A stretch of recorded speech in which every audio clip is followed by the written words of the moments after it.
All right, y'all. We're gonna finish this how to tan a cowhide series. Now, if you hadn't already watched the other videos, I got part 1 all the way through part 7. This is part 8 right here, and I'm using a different cowhide to finish this part 8, but we're in the same part the process as part 7. All right, so we've oiled this cowhide twice now, and I've thrown it in the fur tumbler, and we're gonna oil it a third time. Now the first 2 oils is a diluted oil. It's a finishing leather oil that I ordered from Pro One. So now what I like to do is once I'm on this third oiling, it's pretty dry. You can see just how tan it is, super dry, but super, still, it's still pliable and whatnot, okay? But we're gonna get it even softer, right? You might be happy with this, and you don't want to,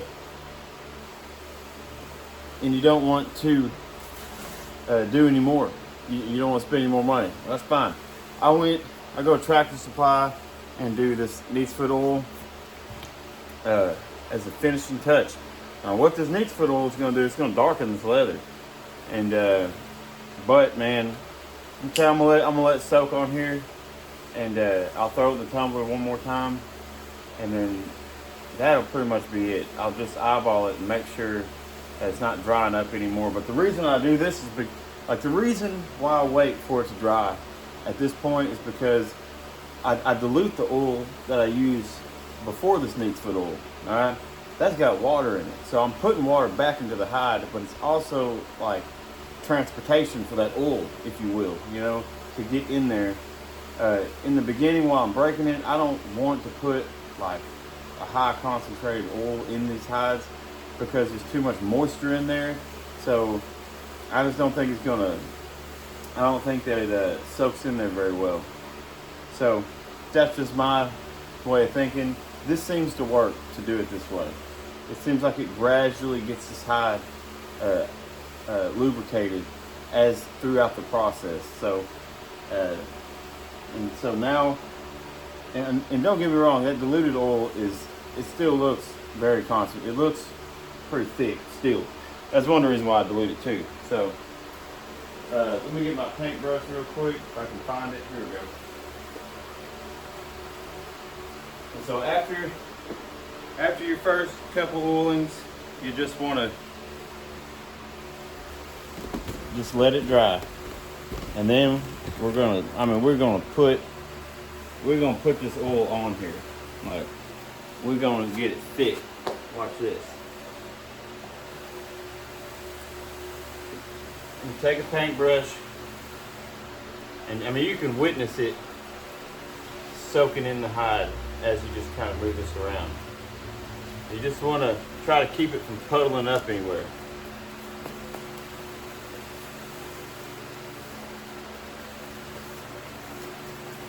But you want to get a good amount all over it. It's a thick hide, it can handle it.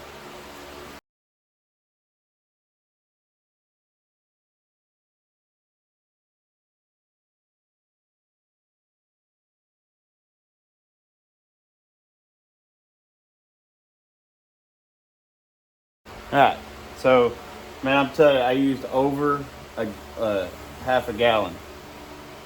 And that's because this oil needs to last forever. Like, it needs to be in this hide forever. You should never have to re-oil this hide again, because I don't mean to downgrade the first 2 oilings because I diluted them, but like I said, it's still thick oil. But you can see how dry that was before we put this on, even though it's been oiled. But now, with it being dry and this just settling in there, that's just going to be it. All the water's out of this hide. The fibers are broke, and now I've just introduced, this concentrated neat's foot oil. So we're going to let that soak in there for several hours. And just kind of look at it. it might be 5 hours. It might be more than that. Just depends on how fast this all soaks up in this hide. That's really what it is. Yeah, don't be afraid to get it up real thick on the neck and the concord areas and down the middle of the back. The belly and stuff like that, yeah, get some on there, but really make sure that you get it on the neck and the concords and down the back. That's the thickest spot. So y'all, we're gonna let this thing sit right here for a little bit, for several hours, and then we'll go throw it in the tumbler and we'll start getting it closer to finishing. So just hang tight and we'll get after it. All right, our cowhide's been here for like 5 hours and it has soaked that oil up. And there's some places like right here that there's some excess, right? That's just, it just didn't go in there, but it is soaked in there. Okie dokie. So now I'm gonna take this and throw it into the fur tumbler, and this is gonna finish it up right here. It's gonna finish it. We still got a couple things to do to it once we get it out of the fur tumbler, but we'll get into that in a minute. But yeah, let your hide soak pretty dang good. You know, and if you have to, especially on those thicker areas over there, you put the first coat on there. You know, I put a second coat on it. Okay, it just depends on how thick your hide is, stuff like that. So you think if it soaks in real fast, it ain't gonna hurt to put another layer of oil on there. Y'all seen how I put it on there? There's over half a gallon. I mean, there's probably a quarter gallon left in here. It's probably 3/4 of a gallon of oil that I put on this hide. Now this is a big hide, so that's why. But so yeah, don't skimp the oil. Need it. So let's go put this in the fur tumbler. Okay guys, we got our cowhide in the tumbler now. I'm fixing to get it in there and turn this bad boy on. I'm gonna let it run for like 45 minutes. That's 750 rotations, okay? It's 17 RPMs, and that's what they say is ideal for fur tumblers, so that's how we built this one. So it's gonna rotate 750 times. Now, this will be the third 45-minute run I've done on this cowhide. That's a lot. I mean, but that just shows how much it really takes to get a cowhide to get super soft. Now, if you're just doing one cowhide and you know you're not doing a bunch of them, you don't really need a tumbler. I mean, you know, you need to build a frame and stretch it out. Use paracord or some kind of rope and stretch it out. There's a bunch of videos on that. I personally don't have any. Maybe one day I'll make one, but I don't really have time right now. But you see what this tumbler's doing?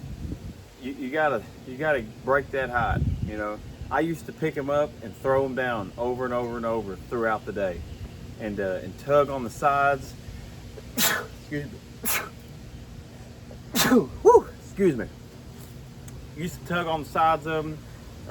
When I had it stretched out over a frame, I'd get a shovel and I'd push on it. Man, I would do that for a while. Then I'd take it off that frame and pick it up and throw it down. I've tied paracord. I've thrown paracord over a tree limb, tied it onto the different holes. I'd go all around and pick it up, drop it, pick it up, drop it, and just like what this tumbler does. And you guys gotta do whatever you gotta do. You know, if you really want to tan a cowhide, you'll figure it out. But you see what this tumbler's doing is just picking it up, dropping it, picking it up, dropping it, flipping it over. It's just moving it. And that's all you gotta do, is just move that cowhide. But if you do these steps and you oil it and all that right there, you shouldn't have a problem. I've tanned several, I mean well over a dozen, probably 20 cowhides with no tumblers. And they all turned out good. But you gotta work the crap out of them. And if you do, you're gonna have a good cowhide. So I'm gonna get this tumbler turned on, and you know, I'll show you what it looks like whenever I get it out, and we'll go from there and do the finishing touches on this cowhide, and you'll see.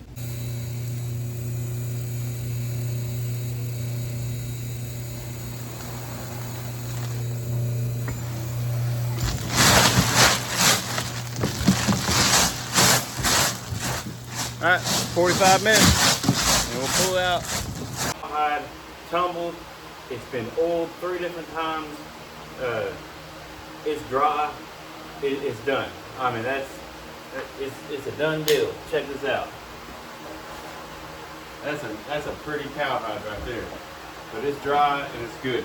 So what we need to do now is we need to trim this thing up how we want it.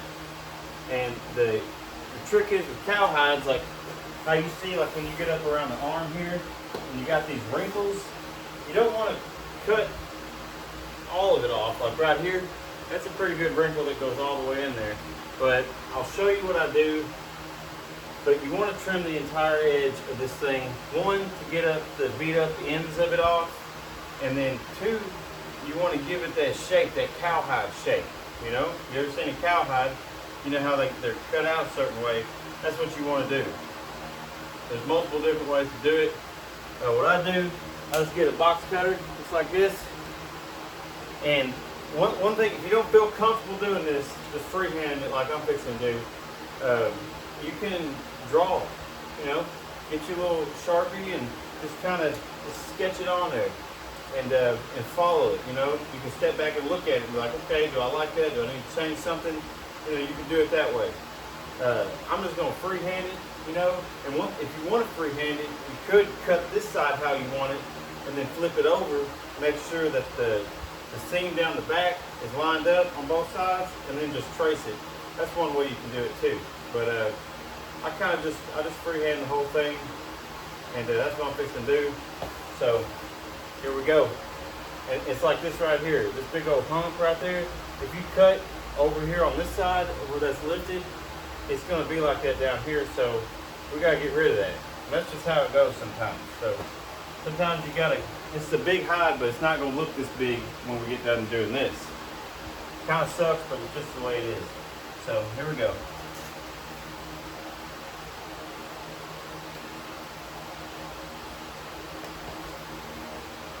You can always go back and take some more off if you need to.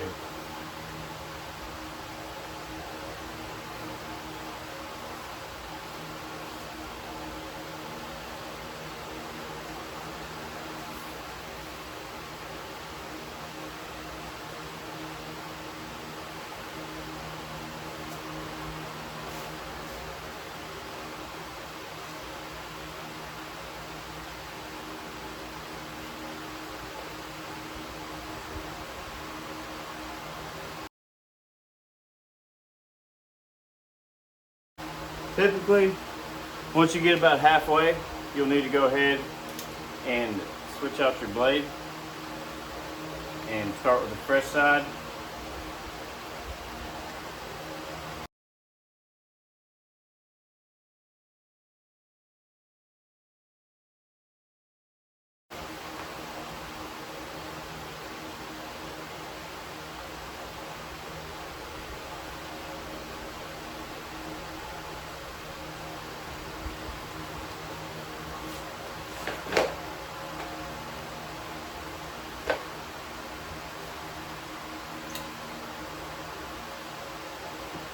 Well, there you have it.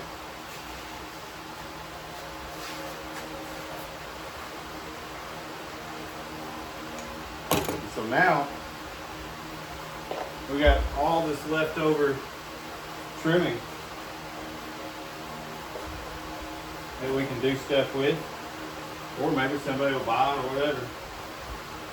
But we got it.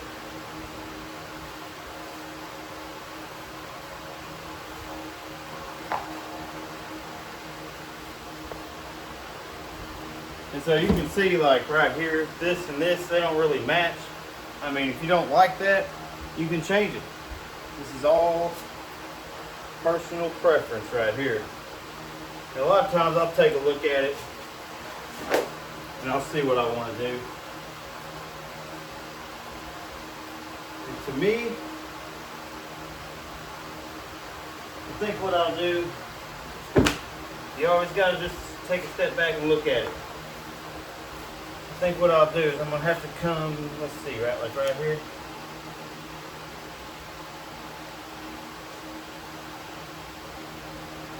Now just think this might help just a little bit. And that's probably gonna help it out a little bit. Let's see.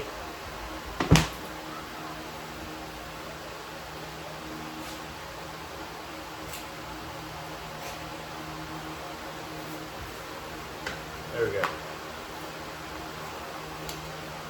All right. Let's flip this one over. You just want to get it cleaned off.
Well guys, there you have it. That's how we tan a cowhide. If you have any questions on how we do this, or how I do this, with like your own setup at home, man, feel free to put it down in the comments. I'll answer any questions that I can. Just know that I didn't always have a fur tumbler, and that's what makes it to where I can get these cowhides as soft as I do. If you got any questions about trimming, anything of the process at all, just shoot me a comment down below. I'll try to help you out if I can. So, man, if y'all like what I'm doing here, please like, subscribe. I'm constantly posting new videos. It might be fishing videos, it might be whatever, you know what I'm saying? But hide tanning is what I do, so I'm gonna be putting videos up here on that. But yeah, man, get that notifications, man, and you can see when I post videos. I'm trying to grow this channel, y'all. I really appreciate y'all watching and supporting me through this. So thank you for watching. Hope it helps. Hope you enjoy it. Thank you.